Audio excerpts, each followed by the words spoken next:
everyone. Thanks for joining. We're going to get started now. 30 minutes, one question, one follow-up. And we have Dr. Williams here today, so I'll turn it over to him for some brief remarks. Yes, and good afternoon. Today, as being Monday, we're looking back over the weekend and the past week. And overall, the message is one of concern, as our number of cases have gone up considerably over the last number of days. And today, we're reporting an increase of 700 new cases. That's a high for us in one day reporting, higher than we reported in one day back in the first wave later in April, when we saw close to around 640, 650 cases. But there's differences between that time and this time. One aspect we're trying to look at right now with our 700 cases, as you can see, most of them are still concentrated in our urban areas, whereas in the first wave, we had cases all through Ontario, with the numbers fairly significant in each jurisdiction over the period of time. This time we have 344 new cases in Toronto. That's a record for them in one day as well, as they experienced maybe numbers in the high 200s in the first wave, but never up to this level. 104 in Peel, 89 in Ottawa, and 56 in York region. So most of the cases you can see are still concentrated in these areas or these regions, with about 100 or so out around the province. So this is a wake-up call for us. We have to pay attention to this in a serious way, in ways I'm going to be talking about in a moment.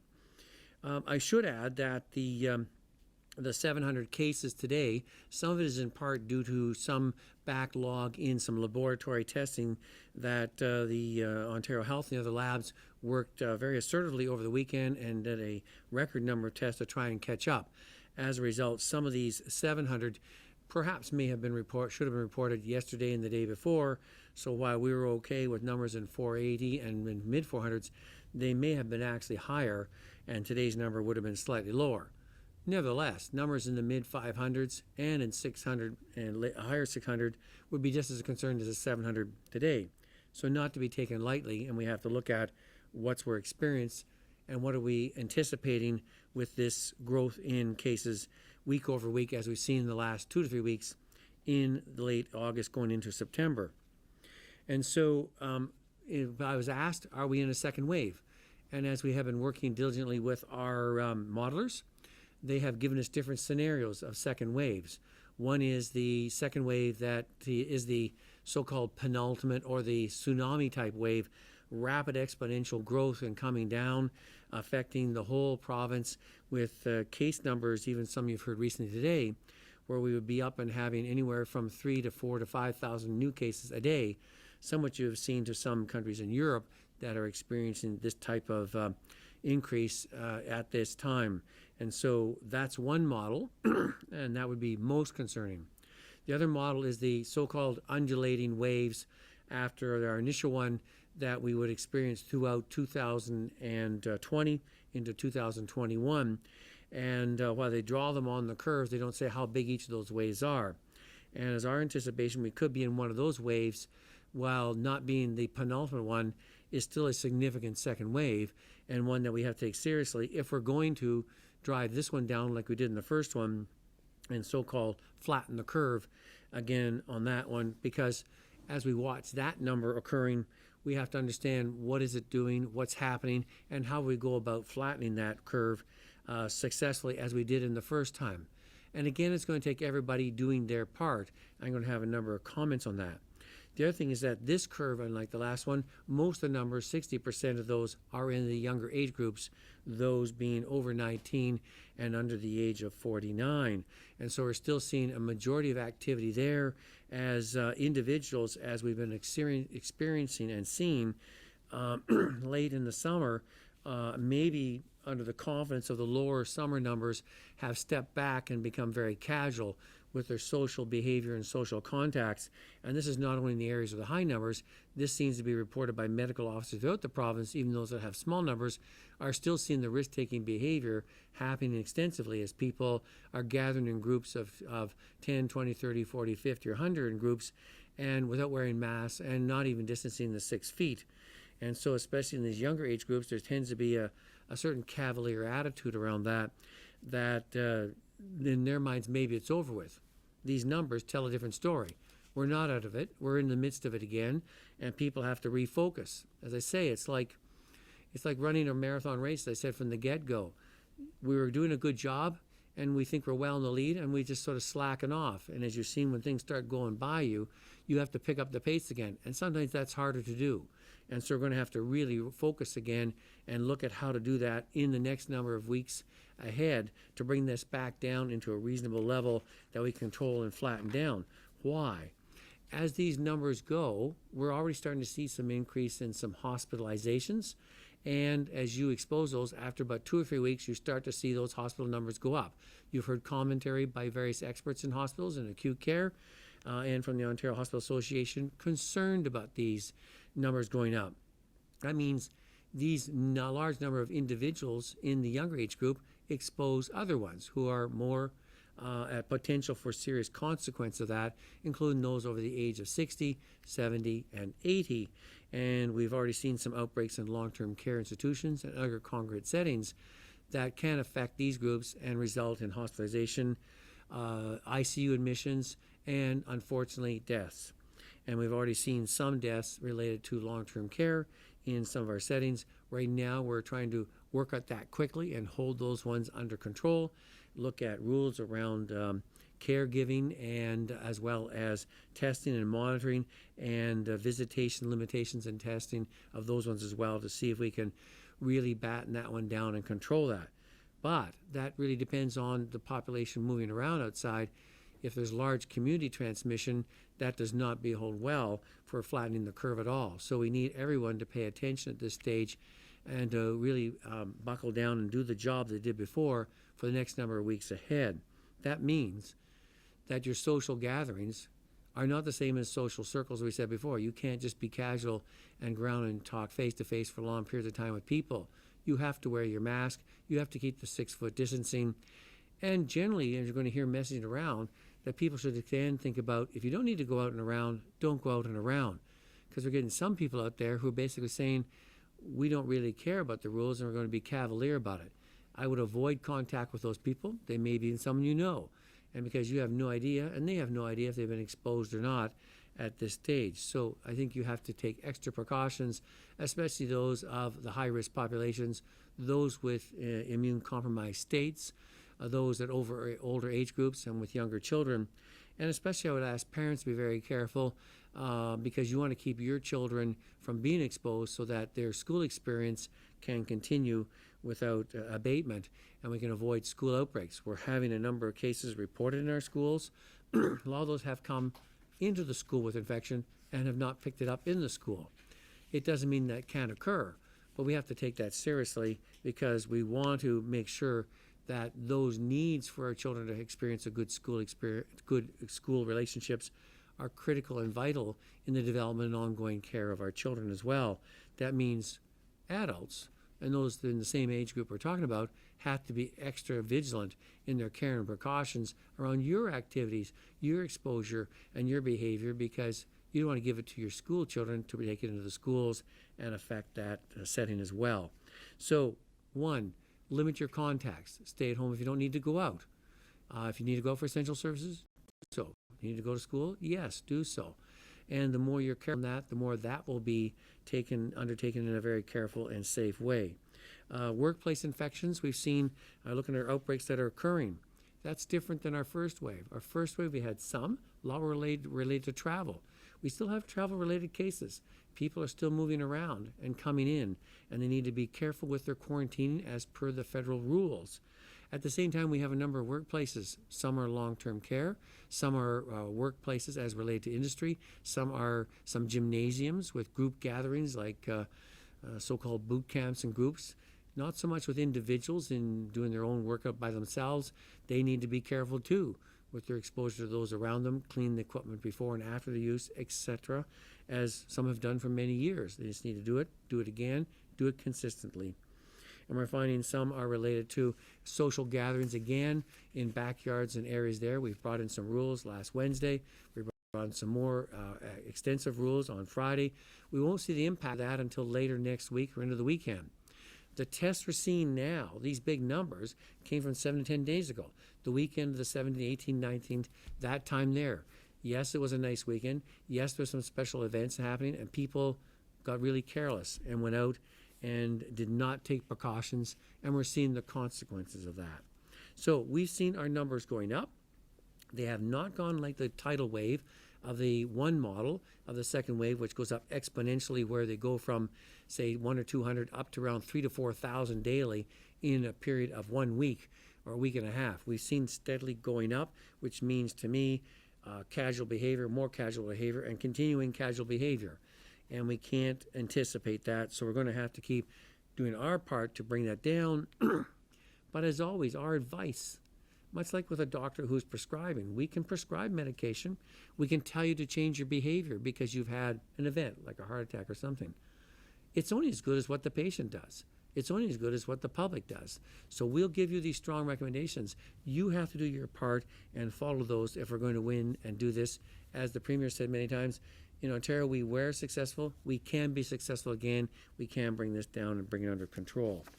So we're taking those measures, the same ones as before. Masking when you're out in the public, out and around. Stay home if you don't need to go out. If you're ill, don't go out. If you're ill and you've had contact with cases, maybe your COVID app, download it. If you've been notified or you've been asked to get tested. Because the other thing we're really trying to work on right now is to make sure you should get tested if you need to get tested. We were opening up to allow everyone to come, and some people are going testing for various unusual reasons, like I want to get weekly or just test for the sake of knowing I've had no exposure, no symptoms. I would really like to ask those people, especially in the next week, to not go forward and getting tested. We're trying to bring in pharmacy in the future. Right now, we've had a huge amount in the last week or so. We've had a backlog. We're trying to get caught up on that. That's why our numbers are high today. We want to get it back down. Why? Those who need to be tested, such as those who have had a known contact with the case, those who have been asked by public health to get tested, those who do their healthcare workers that need to get tested because of work issues, and those that are in school settings that need to get tested because they've been asked to get tested by public health and a requirement.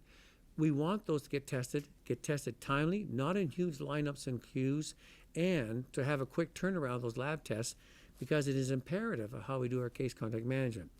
If you're doing it just because you're going to do some traveling or trips and stuff like that, you've had no exposure, you have no signs or symptoms, and you're doing it for a nice to know, not a need to know, I would really ask you not to go to those assessment centers at this time because it's not imperative that you get it done right now, that you can wait and see until we get caught back up again because we want to make sure our critical essential testing to get these numbers back under control is going to be really under the basis of those who have been exposed get tested quickly so we can contain it, management, and keep people in quarantine. And those who don't need to can be dealt with quickly and get a fast turnaround time with their lab results, especially critical with our schools that so far have been doing a great job at this time. So those are my main messages. Follow the public health measures. Do what you know you need to do. And with the testing, only get tested if you really need to get tested at this time. We're going to work at how to open that up and get some more testing methodologies in the future for those who want to get tested for self-assessment purposes, but not for the requirement mandate list that I've read out already.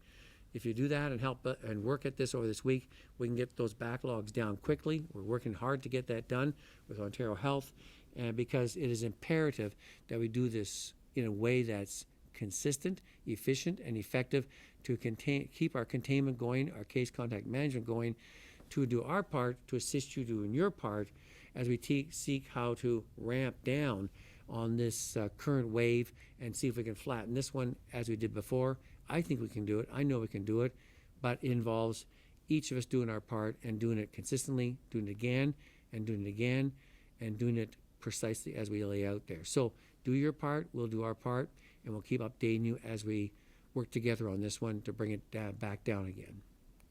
We'll go to the phone lines. Just a reminder, one question, one follow-up. Over to the first question, please. Which will be from Colin DeMello at CTV News. Hi there, Dr. Williams. I'm just returning to the question of the criteria to move back into stage 2. I'm just curious, I know it's going to be different from the criteria you guys applied to moving from, stage 2 to 3, but does the province currently have any set criteria for what it would take to move back into stage 2, or is that still being worked out right now? We're still bringing that forward to the public health measures table.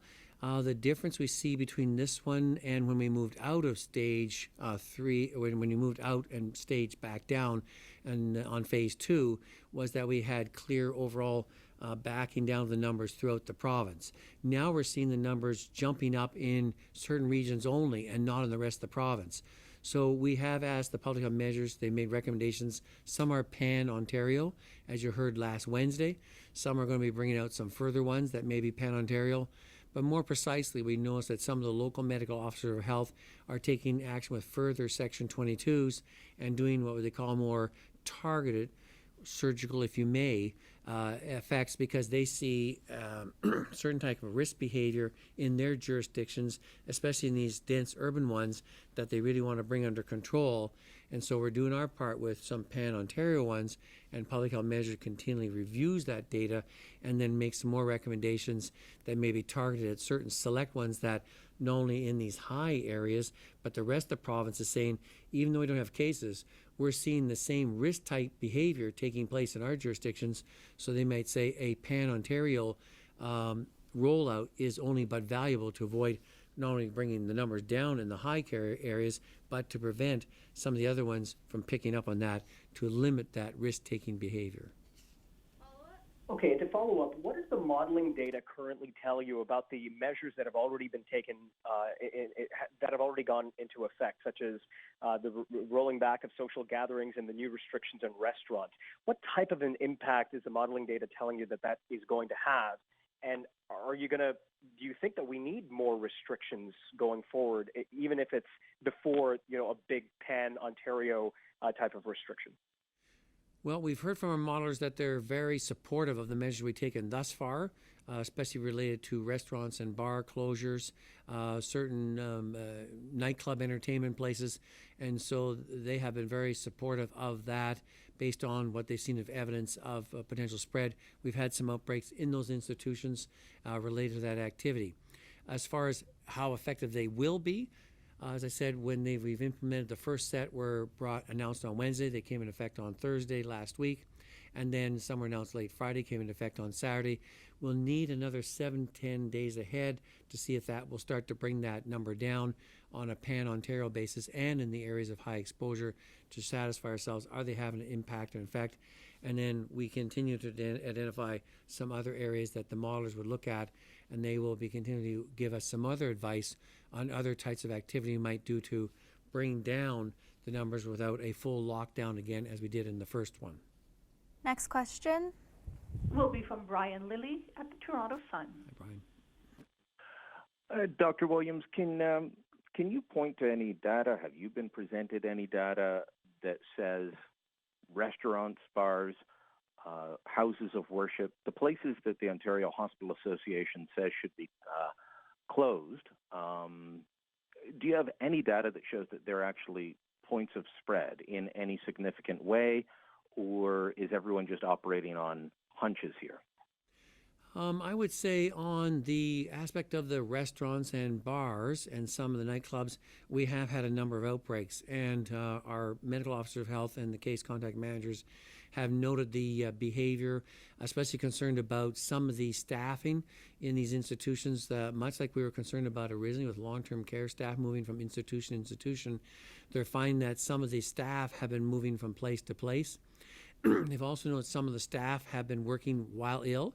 I've been in some other locations and workplaces have been encouraged to say, well, even if you're ill, come to work anyways. Or if you're quarantined, don't worry about it, just come to work. That's not acceptable at all. So we're finding some of those places are not adhering. Some places are doing a great job. And so we're trying to be very careful to make sure that can we go out and reinforce those ones and those institutions. So from the bars and restaurants and nightclubs, we have had outbreaks. We have a number reported even again today.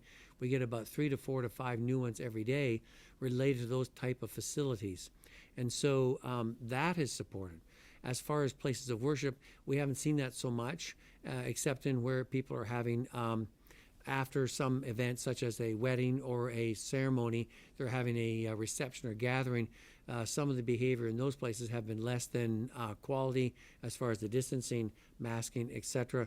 So those are not is actually in the places of worship. They are following up on those worship activities where they have communal, social gatherings that have not are not a part of the religious ceremony, but are part of the post-religious ceremony, and those are undertaken by individuals or families or groups, and we've noticed they have not been stringently adhering to public health measures. Follow up? Yes, on the issue of testing and the number of cases that we're seeing now, Dr. Yaffe has mentioned false positives many times, including last week, and she said that when testing a large population that doesn't have much COVID in it, you can get false positives as often as 50% of the time. Do you have any concern that this spike that we're seeing right now is related to large groups of people deciding they have to go out and get tested, this surge in testing demand? Is there any concern that the actual numbers are lower? That's a really good question. We've been looking at that, and because we're one of the few jurisdictions that are doing the largest amount of testing, especially in a low prevalence number, in many places, even in a global perspective, in there. So we have been trying to look at that. In the first wave, when we had this 640, 50 was our highest peak at that time. We were only doing just around 10,000 tests was our max capacity at that time. And our positivity rate during that time of April, into the end of April, we were consistently over 5%. At that time, that day, we were 7.5%. We went up to as high as 8.5% positivity. In that case, the amount due to false positives is really low compared to the big number. Now, with the 700, we've done around 41,000 a number of days in a row. And our positivity rate has been moving around between 1.2, 1.4. We dropped down to 1%. And with our data, we looked at that. We know that when you're around 1%, about 36%, especially in the areas of low prevalence, can be false positives. And so we're trying to understand that data better. As you could even lower down to 0.6 and 0.3%, it gets even more higher. But then you're dealing with a smaller number overall if you do the mathematics. That may explain why in Ontario we have a number of cases that they said, well, it seems you have 40 or odd percent that are not epi-linked. If a good 20 or 30% of those are basically false positives, they won't have epi-linked because they're not cases. So we have this benefit of these high number of tests in a rate of low positivity. Out of these 700, there's still a big significant number that are not false positives. That is concerning to me, it's concerning to us, and concerning the province. So I can ascribe some of them to that, but it doesn't give me much solace to be complacent about it. I'm not complacent about it. I'm still concerned about the numbers. Are some of them due to that? I would say so, but we'll rule those in and rule those out as quickly as we can. We'll have to repeat some testing in some areas to do that. But it's part of the evolving science and knowledge as we understand population health impacts of COVID, especially with wide, large testing as we're doing in Ontario, that on a per capita basis is not emulated very many places in the world at all. Next question is from Rob Ferguson at the Toronto Star. Hi, Rob. Hi, doctor. Just wondering what the testing positive rate is, since we're trying to compare now with April, we've got so much more testing now. So I'm hoping you can clue me in on those numbers. As I was asking or just answering there, when looking back, when we were in March, we were trying to get up to 4,000 to 5,000 tests a day. Then we kept going up, and we were in by the end of April, we got up to 10,000, 11,000 tests in a day. So our peak in that first wave was 640. But as you recall, Rob, back then we were asking a number of people if you had travel history, contact of cases, and you had signs and symptoms. And we only had the three major ones at that time that you didn't need, especially if you have no severe levels. Just stay home, call yourself a case, and you're an epi-link case, and stay home for the 14 days. So we didn't count those in the numbers. So those numbers could have been even higher back then. our positivity rate of our testing at that time of our assessment centers, as few as we had them, was at that time was 7.5%, and we peaked at about 8.5%. This time around, we haven't been over 1.5% at all. We've been mostly around 1.2, 1.3, 1.4. We dipped down to 1%. And later in August, we were down to as low as 0.6. We even dropped down one time to 0.4%. So we've seen a lot of changes, even with large numbers. So it's a different epi curve. It's a different reality. And then we have to take that into the context as we look at those tests and results as they're coming through. Nevertheless, that 1.2 or 3% on 40,000 is still significant. And some may be false positive, but that doesn't explain away a lot of them. A lot of them are still linked to outbreaks and cases. So we have to weigh that out and watch that, and we're trying to appraise that with our various tables, our command table, as well as with our surveillance working group, our testing working group, our command table, all these things together. So we have a lot of these tables, which we didn't have as many back in the end of March and April. So we have many experts weighing in as this evolving science and knowledge is moving forward. So I don't know if that answers your question, Rob, but you have a follow-up if you want. Follow-up? Yeah, that does help a lot. Thanks, Doctor. I was looking for those percentage figures. I'm intrigued to see that in April, we were at 7.5 and we peaked at 8.5. Now that we're at 1.5 or less. So is that why we're not seeing more measures right now? Because the severity is less? Right. And so back then, if you recall, a lot of ours were related to the outbreaks in the long-term care facilities, and we had a lot more deaths every day. Fortunately, so far, our hospitalizations have gone up a bit, have not gone up anywhere near exponentially quickly as they did back in March and April. Our ICUs are not filling up yet. We've heard the warnings from our acute care physicians that you have to wait for a week or two. And so let's see what happens, especially in these high areas that we've noted before. In that, we're having a lot more people in the 20 to less than 50, less than 60. And so the severity doesn't seem as extensive in that age group yet, but we have to still watch and see what happens. We have a lot more measures in place. We have a lot more equipment, a lot more testing. So it's a different reality than we faced back in March and April. We're going to watch this very carefully and see what happens. So we have all the people putting out the warning signs. We want to be aware. We want to be careful. We want to set those things in place. We don't want to be casual or complacent. So we're going to keep an eye on the whole situation. Next question, and this is going to be the last question. From Cynthia Mulligan at City News. Cynthia? Yes, hi, Doctor. So, the question I have is, when you look at the modeling numbers, the schools, are they sort of in line with what you were anticipating? So I see that we have 224 with some form of outbreak right now. Is that on par with what the modeling suggested? Is that higher, or is it lower, or is it about what you were thinking would happen at this point? Okay, so it is about on line what I was anticipating. It's actually so far a little bit better, but to be fair, when we were going, we thought we're all going to be opening up on the 8th and 9th of September. That didn't happen. So we've had a graduated opening. We've had a lot more parents keeping some of the children in the virtual learning situation. So our schools are not at 90 to 100% attendance capacity. So we have 223 schools that have cases reported. Now, of those, our number of outbreaks in the schools are less than, with closed right at the moment, we have one or two. And so they have the one, and we're watching that. So we expected a few more than that. So that's on the good news side. At the same time, we're getting a number of students and some teachers coming to the school with symptoms that were positive obtained outside the school. That is consistent with what we're seeing, what we're concerned about so far today with the 700 cases.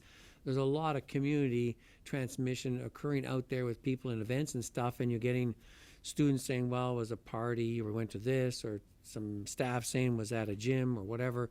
And we're finding that those congregal settings outside the school, they're picking it up and coming in Fortunately, some of the IPAC standards in there and moving quickly with our public health teams, they've gone into cohorting a classroom very soon with one case. So we have these, in a way I call them schools under investigation, where we don't have evidence of transmission, yet they're taking very quick steps to cohort that group until they want it, monitor it and assess it, and then limit it. So the number of impacts on the school tend to be in a class or grade or group rather than the school writ large. So it shows a very good integrity of the IPAC movement on that one. So I'm pleased with that. But we're going to have to be very careful, especially with these cases of community out there, that students and faculty and staff and other individuals involved could be picking it up outside and bringing it in, so we can't let down our guard in that way. So it's sort of a good news, bad news. We're still watching. It's not on the line of what I was anticipating. I assume we get quite a few outbreaks in the first initial intake, but we're holding together, so I think our model is working. But we've got to keep going at it. Follow up, and this is the last question. Thank you. So my next question goes back to the positivity numbers that you've been explaining. If we're at around 1.2, 1.4, 1.5 versus the 7.5, 8.5 when we peaked in April, March, is that not incredibly encouraging? Like, to my untrained ears, I'm thinking, okay, that doesn't seem catastrophic at this point. Yeah, it's a good point, Cynthia, and that's why I always weighed out the total number with the positivity rate. Now, that's an Ontario writ large positivity rate. Some of our areas around in certain neighborhoods will actually have a higher rate. And so we're trying to look at this clustering and how can that be brought under control? Is it a work situation? Is it a neighborhood? And we're asking our local medical officers of health, as you asked Toronto and asked Dr. Davila, where are you concerned about? And she's spoken to me about that. And I asked Dr. Lowe in Peel, where are you concerned about? And Dr. Etches in Ottawa, what is her areas of concern? So it seems to be very much demarcated, a bit more controllable in that way. So that means the overall provincial average, which I said in the first wave, it was all over the province. And those small numbers of testing, we didn't even test as many as we did. So I agree, it's reassuring. That's why we're not having the panic button. But at the same time, because of the way it's growing, we've learned from before, let's not sit back and wait. Let's take some steps to see if we can flatten this curve back down again before it takes off. So reassuring in one way, and yet the numbers are concerning in another way. So I think what you've done is balance that out between the 700 now versus the 640 then. It's quite a different reality in there, but it's not a means to allow us to be complacent. Thanks, everyone.